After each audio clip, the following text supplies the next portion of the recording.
ठाणे महापालिकेच्या अतिक्रमण विभागाने केलेल्या सर्वेक्षणात यंदा 88 इमारती धोकादायक असल्याचं जाहीर केले। त्यामुळे धोकादायक इमारतींची संख्या आता तब्बल 4500 झाली। मात्र बिल्डरांच्या फायद्यासाठीच हा आकडा फुगवण्याचा घाट घातला जात आहे का असा संशय जुन्या इमारतींमध्ये राहणाऱ्या हजारो रहिवाशांनी व्यक्त केलाय। पालिका अधिकाऱ्यांवर दबाव टाकून काही अदृश्य हात ही खेळी करत असल्याचा आरोपही होत असल्यानं धोकादायक इमारतींचं सर्वेक्षणच वादाच्या भोवऱ्यात सापडण्याची शक्यता आहे। दरवर्षी पावसाळ्यापूर्वी शहरातील अतिधोकादायक तसंच धोकादायक इमारतींची यादी ठाणे महापालिका प्रशासनाकडून जाहीर करण्यात येते। अशीच यादी 2 महिन्यांपूर्वी ठाणे महापालिका प्रशासनानं जाहीर केली होती। यानुसार संपूर्ण शहरात 4297 इमारती धोकादायक असून त्यामध्ये 86 इमारती अतिधोकादायक आहेत। त्यापैकी 25 इमारती पालिकेनं यापूर्वीच रिकाम्या केल्यात। त्यानंतर करण्यात आलेल्या सर्वेत वाढ होऊन आकडा 4407 वर गेला होता, परंतु आता पुन्हा केलेल्या सर्वेत हा आकडा 4495 एवढा झालाय।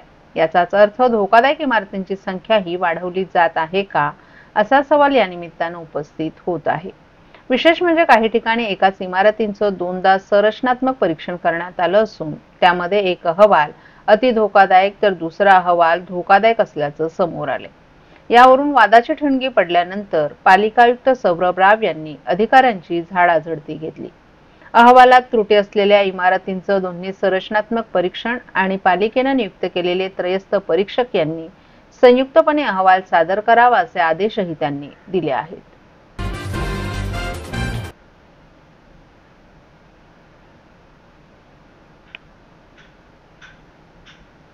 विदर्भ वैभव मंदिर मुंबई आणि विदर्भ समाज संघ मुंबई आणि ठाणे आयोजित मुंबई ठाणे नवी मुंबईतील हजारो वैदर्भीय बांधवांचं वार्षिक स्नेह संमेलन ठाण्यातील डॉ. काशीनाथ घाणेकर नाट्यगृहात नुकताच संपन्न झालं।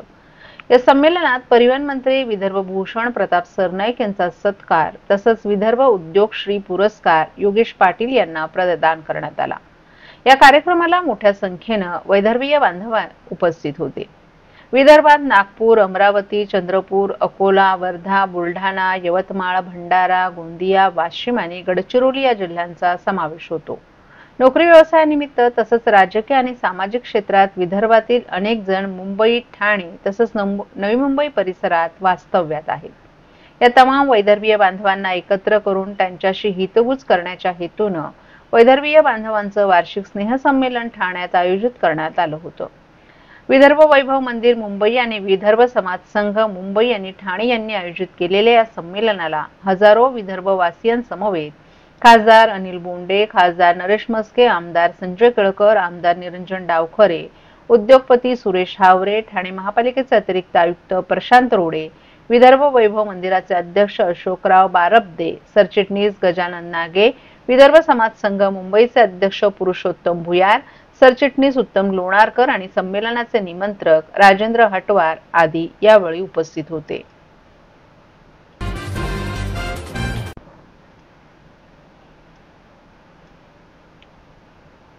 स्थानिक स्वराज्य संस्था निवडणूक प्रकरणाची सुनावणी 6 मे रोजी सर्वोच्च न्यायालयात होण्याची शक्यता आहे। सुनावणी होऊन याबद्दलचा निर्णय झाला तर स्थानिक स्वराज्य संस्था निवडणुका पुढच्या काही महिन्यांमध्ये लागू शकतील। मात्र निर्णयाला उशीर झाला तर निवडणुका आणखीन लांबण्याचीही शक्यता आहे। विधानसभा निवडणुकीनंतर सर्वच राजकीय पक्षांना स्थानिक स्वराज्य संस्थांच्या निवडणुकांचे वेध लागलेत। स्थानिक स्वराज्य संस्थांच्या निवडणुका आणि त्यामध्ये ओबीसी आरक्षण हे प्रकरण न्यायप्रविष्ट आहे। सर्वोच्च न्यायालयासमोर हे प्रकरण प्रलंबित असल्यामुळे राज्यात अनेक ठिकाणी 4-4 वर्षांपासून स्थानिक स्वराज्य संस्थांच्या निवडणुका झालेल्या नाहीत। देशात लोकसभेपाठोपाठ राज्यात विधानसभा ही निवडणूक झाली। त्यानंतर राज्यात स्थानिक स्वराज्य संस्थांच्या निवडणुका कधी होतील यावर सर्वत्र चर्चा सुरू आहे। महाराष्ट्रातील भगिनींना आधार देणारी राज्य शासनाची मुख्यमंत्री माझी लाडकी बहीण योजना। या योजनेअंतर्गत अल्प उत्पन्न गटातील 21 ते 65 वयोगटाच्या भगिनींना मिळणार दरमहा 1500 रुपयाची मदत। अर्ज करण्यासाठी 31 ऑगस्ट 2024 पर्यंत मुदतवाढ। कुटुंबाचं वार्षिक उत्पन्न 2.5 लाख रुपयांपेक्षा कमी असलेल्या महिला पात्र।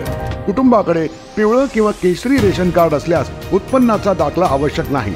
पांढरं रेशन कार्ड असेल किंवा रेशन कार्ड नसेल तर कुटुंबाचं वार्षिक उत्पन्न 2.5 लाखांपेक्षा कमी असल्याचा दाखला आवश्यक। योजनेसाठीचा ऑनलाईन अर्ज नारी शक्ती दूत ऍप वरून किंवा पोर्टलवर भरता येईल। ज्या भगिनींना ऑनलाईन अर्ज भरता येत नसेल त्यांच्यासाठी अंगणवाडी, ग्रामपंचायत, वॉर्ड ऑफिस, सेतू सुविधा केंद्रामध्ये किंवा आशाताई बचत गटाच्या CRP यांची मदत उपलब्ध। आता आपल्याला अभिमानाने म्हणता येईल, सुखी आणि सुरक्षित आहे माझी लाडकी बहीण।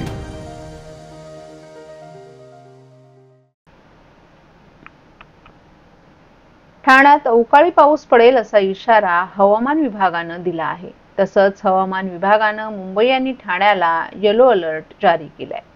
रायगड आणि पालघर जिल्ह्यातही पाऊस पडेल असा अंदाज हवामान विभागानं व्यक्त केलाय। मुंबई आणि ठाण्यात अवकाळी पावसामुळे दोन्ही शहरातील तापमान 1 ते 2 अंश सेल्सिअसनं कमी होईल असं हवामान विभागानं सांगितलंय। हवामान विभागानं व्यक्त केलेल्या अंदाजानुसार मंगळवारी आणि बुधवारी या 2 दिवसात मुंबई, ठाणे, रायगड आणि पालघर जिल्ह्यात पावसाच्या हलक्या सरी बरसतील। यावेळी चारही जिल्ह्यांचं कमाल तापमान हे 33 तर किमान तापमान हे 33 अंश राहील। मंगळवार आणि बुधवार या चारही जिल्ह्यात वादळी वाऱ्यासह विजाही कडाडतील। तसंच 30 ते 40 किलोमीटर ताशी वेगानं वारे वाहतील असंही हवामान विभागानं सांगितलंय।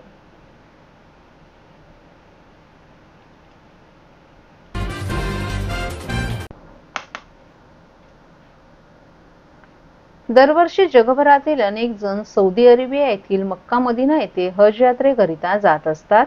यंदा मात्र हज यात्रेला जाणाऱ्या 52,000 यात्रेकरूंची यात्रा धोक्यात आली आहे। हज यात्रा करणाऱ्यांकडून आकारण्यात आलेले 260 कोटी सौदी सरकारला दिले नसल्यानं प्रायव्हेट टूर कंपनीकडून जाणाऱ्या हज यात्रेकरूंना यंदा यात्रेला जाता येणार नाही।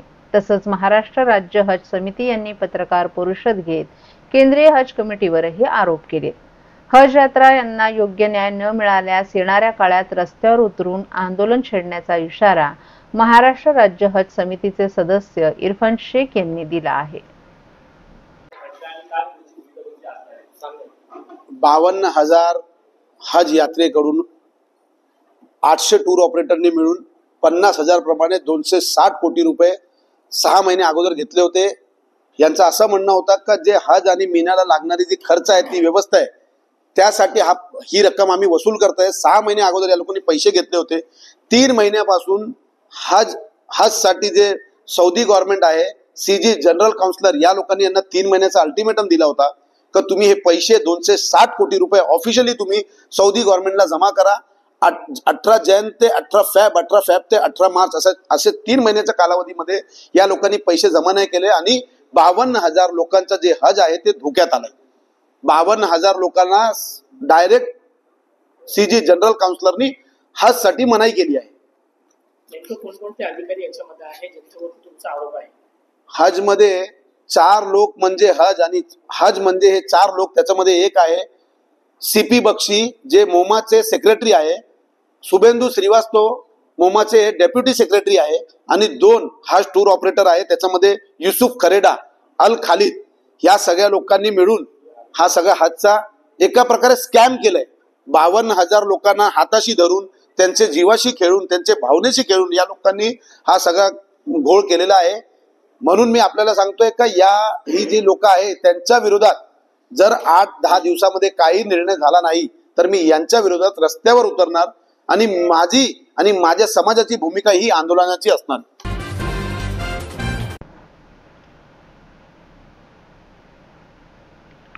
ठाणे शहरात हवाई पॉट टॅक्सीच्या माध्यमातून भविष्यातील अत्यंत सुलभ आणि किफायतशीर वाहतूक व्यवस्था सुरू होत आहे।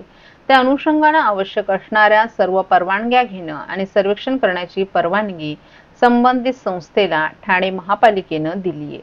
त्यामुळे लवकरच हा प्रकल्प मार्गी लागेल असा विश्वास परिवहन मंत्री प्रताप सरनाईक यांनी व्यक्त केलाय। ठाणे शहराची लोकसंख्या 25 लाखांच्या पुढे गेली आहे। राज्यात नागरिकांना सर्वाधिक वेग आणि ठाणे शहरामध्ये आहे। साहजिकच भविष्यात रस्ते वाहतुकीला अनेक मर्यादा येणार आहेत। त्यामुळे रस्ते वाहतूक कोंडीवरील कोंडी दूर करण्यासाठी हवाई टॅक्सीचा प्रयोग नक्कीच यशस्वी ठरेल।